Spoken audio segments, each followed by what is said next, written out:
남들은 다 편해 보이는데 나만 힘들고 나만 어렵고 나만 고생하는 것처럼 느껴질 때가 있죠. 오늘 할렐루야 찬양대 찬양처럼 나만 홀로 광야에 있는 것처럼 느껴질 때가 있습니다.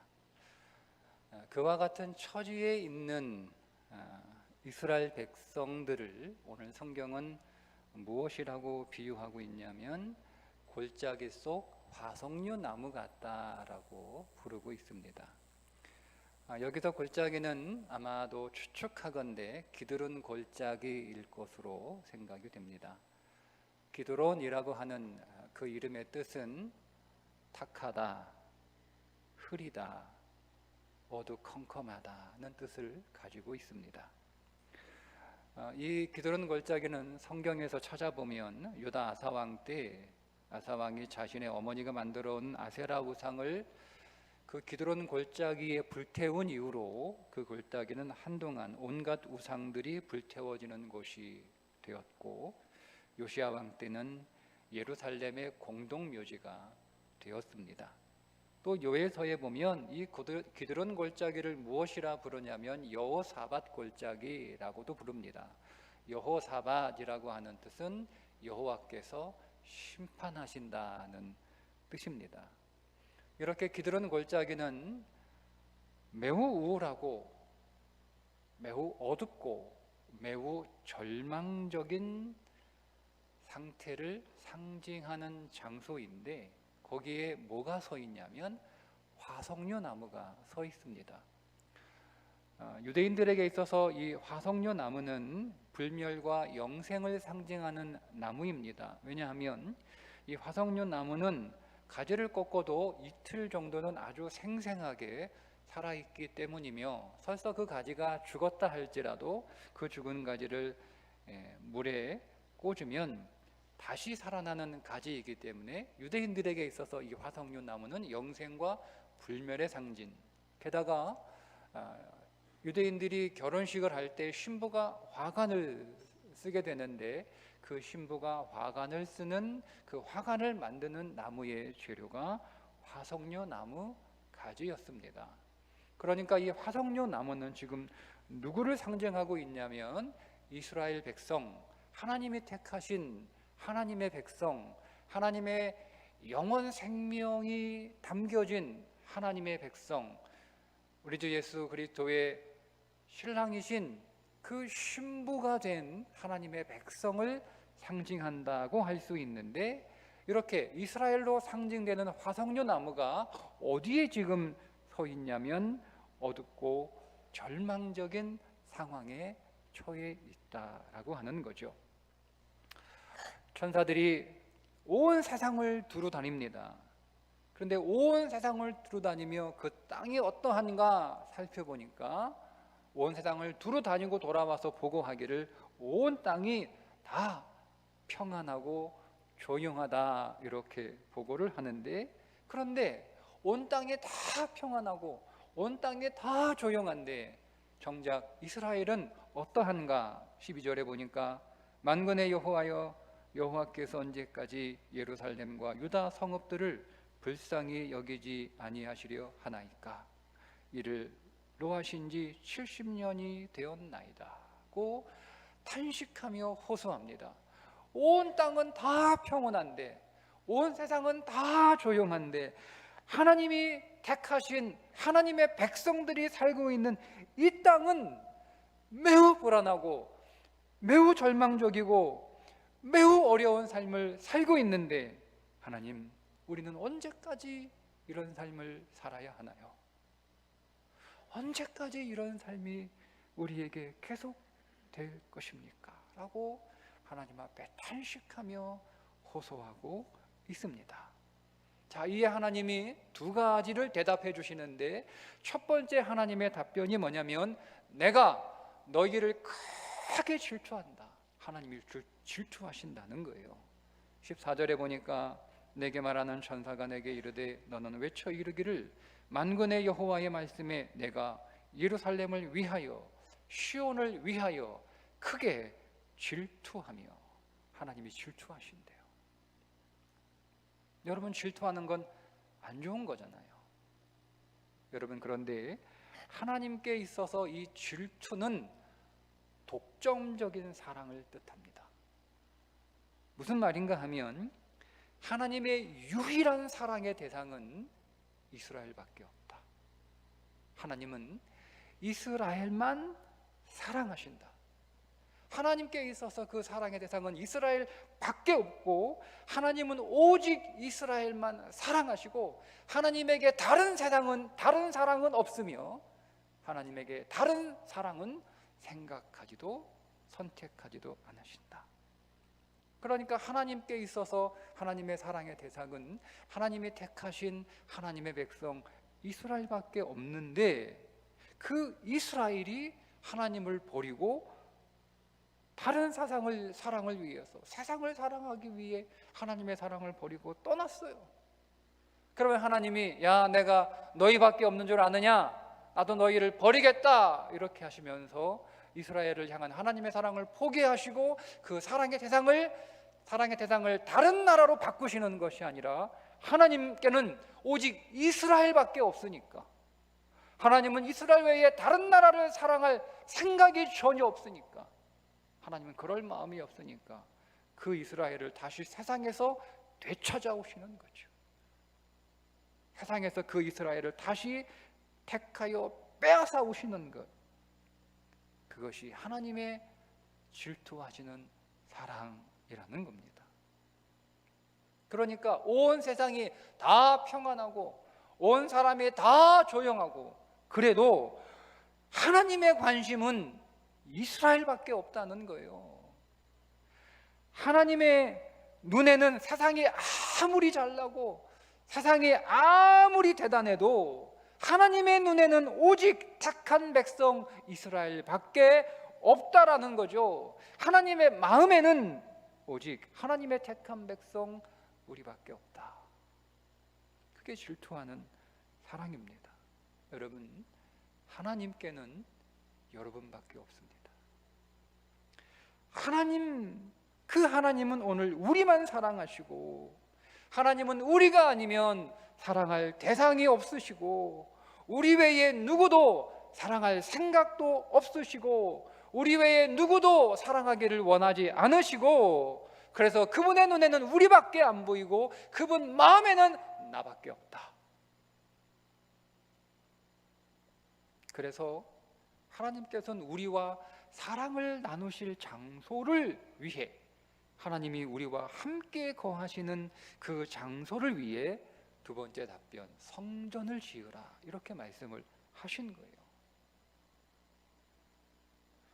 세상은 다 평안하고 다 조용한데 나만 힘들고 나만 고생스럽고 나만 어렵고 나만 못 사는 것 같은 그 탄식에 대한 하나님의 두 번째 답변, 성전을 지어라. 16절에 그러므로 여호와가 이처럼 말하노라, 내가 불쌍히 여김으로 예루살렘에 돌아왔은즉 내 집이 그 가운데 건축되리니 예루살렘 위에 먹줄이 쳐지리라, 만군의 여호와의 말이니라. 우리 가정에 하나님의 성전을 지어라.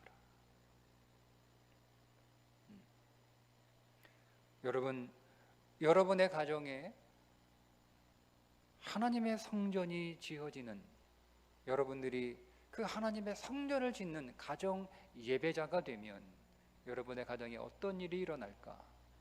첫 번째, 넘치도록 풍부한 가정이 됩니다. 17절에 그가 다시 외쳐 이르기를, 만군의 여호와의 말씀에 나의 성읍들이 넘치도록 다시 풍부할 것이라. 나의 성읍들이 넘치도록 다시 풍부할 것이라. 다시 스가랴 8장 10절과 12절에 이렇게 다시 한번 하나님이 약속하십니다. 이날 전에는 사람도 삭슬 얻지 못하였고 짐승도 삭슬 받지 못하였으며 사람이 원수로 말미암아 평안히 출입하지 못하였으나 내가 모든 사람을 서로 풀어주게 하였느니라. 만군의 여호와의 말씀이니라. 이제는 내가 이 남은 백성 대하기를 옛날과 같이 아니할 것인즉 곧 평강의 씨앗을 얻을 것이라.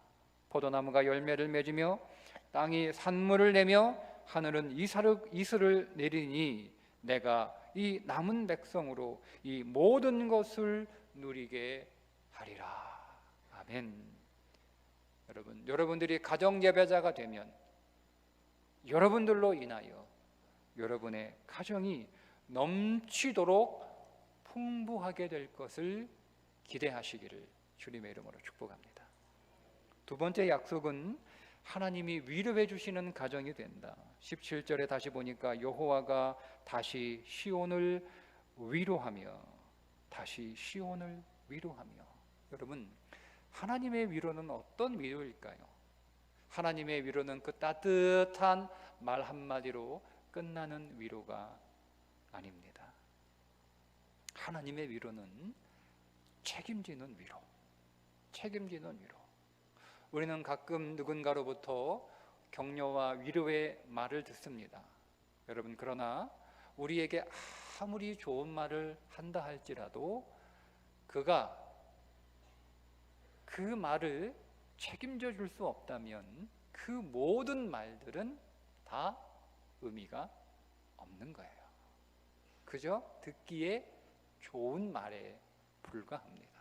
그러니까 아무것도 해주지 못하는 사람들의 말에 너무 여러분 신경 쓸 거 없어요. 거기에 너무 의미를 둘 필요 없습니다. 그런데 하나님의 위로는 다르죠. 야고보서에 보니까 2장 16절에 이렇게 말씀합니다. 너희 중에 누구든지 그에게 이르되 평안히 가라, 덥게 하라, 배부르게 하라 하며 그 몸에 쓸 것을 주지 아니하면 무슨 유익이 있으리요. 말만 하는 거죠. 말만 하는 거죠. 편하기를 원합니다. 좀 마음 편히 지내. 너무 신경 쓰지 말고, 너무 힘들어하지 말고 좀 편하게 살아. 좀 따뜻하게 살아. 전기세 아끼지 말고, 기름값 아끼지 말고 좀 따뜻하게 살아. 너무 그렇게 배고프게 살지 말고 좀 잘 먹어, 잘 먹어. 이렇게 말을 했는데 아무것도 안 해주는 거예요. 내 짐도 안 들어주고 아무것도 안 해주는 거예요. 그런 말은 아무런 유익이 없다고 말씀하시면서 그런 믿음을 뭐라고 말하냐면 죽은 믿음이라고 말씀하시는 하나님께서, 여러분 오늘 우리를 위로하시는데 그분이 말로만 따뜻하게 위로하시는 것으로 끝내시겠습니까? 하나님의 위로는 그렇지 않죠. 하나님의 위로는 책임지는 위로. 여러분, 물론 우리가 우리 가족들에게 위로의 말을 해야 합니다. 우리는 가족들에게 따뜻한 위로의 말을 해야 합니다. 그 위로의 말은 정말 우리에게 때로 힘이 되기도 하고, 우리를 다시 용기를 갖게 하고, 우리에게 다시 일어설 수 있는 그런 동기가 되기도 합니다. 그런데 우리는 따뜻한 위로의 말을 전하면서 사실은 더 해주고 싶잖아요. 우리가 우리 자녀들에게, 또 우리 가족들에게, 남편에게, 아내에게 우리가 위로의 말을 전하면서도 우리의 마음 안에는 내가 말만 하지 않고 더 해주고 싶은 거예요. 더 잘해주고 싶은 거예요. 할 수만 있으면. 그런데 우리 안에 능력이 없잖아요. 내가 말 외에는 할 수 있는 게 아무것도 없다고 느껴질 때 우리는 너무너무 속상하잖아요. 내가 말만 하지 않고 정말 더 해주고 싶은데, 내가 할 수만 있으면 더 위로가 되고 더 격려가 되고 내가 더 도움이 되고 내가 더 뒤에서 크게 밀어주고 싶은데 내가 힘이 너무 없어 속상하다. 여러분, 우리가 그럴 때 있지 않습니까? 여러분, 그런데 여러분들이 가정 예배자가 된다면 여러분들로 인해 하나님께서 여러분의 가정에 실질적이고 구체적으로 하나님께서 위로해 주실 것을 믿으시기 바랍니다. 그러니까 우리가 우리 가정에 해줄 수 있는 가장 큰 위로는 뭐예요? 우리가 따뜻한 말로 위로하고 격려하고 해야 하지만 그거보다 더 좋은 위로는 내가 먼저 우리 가정에서 하나님의 성전, 하나님의 집을 짓는 가정 예배자가 되는 거예요. 내가 오늘 우리의 가정을 하나님의 임재의 처소로 지어갈 때 하나님께서 오늘 우리를 구체적이고 실제적으로 위로해 주시기 때문입니다. 세 번째, 내가 우리 가정의 가정 예배자가 되면 하나님께서 우리의 가정을 경영하십니다. 다시 16절에 보니까 그러므로 여호와가 이처럼 말하노라 내가 불쌍히 여김으로 예루살렘에 돌아왔은즉 내 집이 그 가운데 건축되리니 예루살렘 위에 목줄이 쳐지리라. 예루살렘 위에 목줄이 쳐지리라. 그러니까 하나님의 기준으로 지어지는 하나님의 처소가 된다는 말씀인데, 그 말은 곧 하나님께서 친히 경영하시겠다는 뜻입니다. 여러분, 세상에 하나님보다 더 좋은 경영자가 있을까요? 없죠. 하나님보다 더 탁월한, 하나님보다 더 실력 있는 경영자는 세상에 없습니다. 그분은 온 우주를 창조하시고 그 온 우주를 빈틈없이 오차 없이 지금껏 창조 이래로 지금껏 이 온 우주를 다스리고 계신 분이기 때문에 그분이 우리 가정을 경영하신다면 여러분, 두말할 것도 없이 우리의 가정은 가장 좋은 가정, 최고의 집이 되지 않겠습니까? 우리는요, 내가 제일 잘난 줄 알아요. 우리는 내가 제일 잘하는 줄 알아요. 그래서 내 기준으로 내 인생을 세우려고 하고 내 기준으로 내 집을 세우려고 하는데 아닙니다. 여러분, 가정은 내 기준 그리고 다른 사람의 기준도 아닌 오직 하나님의 기준으로 세워져야 합니다. 시편 127편 1절에 여호와께서 집을 세우지 아니하시면 세우는 자의 수고가 헛되며 여호와께서 성을 지키지 아니하시면 파수꾼의 깨어 있음이 헛되도다. 하나님이 경영하셔야 되는 거예요. 하나님의 기준으로 하나님의 말씀으로 오늘 우리의 가정을 세우지 않으면 우리의 모든 수고는 다 헛된 물거품이 될 수밖에 없습니다. 여러분, 나만 힘들고 나만 고생하는 것 같아도 염려하지 마십시오. 하나님은 여러분들을 사랑하시고 하나님께는 여러분밖에 없고 하나님의 눈엔 나밖에 안 보이고 하나님의 마음엔 나밖에 없음을 믿으시기를 바랍니다. 그래서 그분은 여러분의 아픔을 이미 다 알고 계세요. 다 알고 계세요. 그래서 우리의 모든 아픔을 다 아시는 하나님께서 우리와 함께 거하시기를 원하십니다. 왜요? 그분을 주시기 위해서요. 여러분, 우리에게 가장 좋은 선물, 하나님이 오늘 우리에게 주실 최고의 선물은 바로 그분 자신을 우리에게 주시는 거예요. 그래서 그분 자신을 우리에게 주시기 위하여 그분과 함께 거하실 수 있는, 그분이 우리와 함께 거하실 수 있는 처소를 지으라, 이렇게 말씀하신 거죠.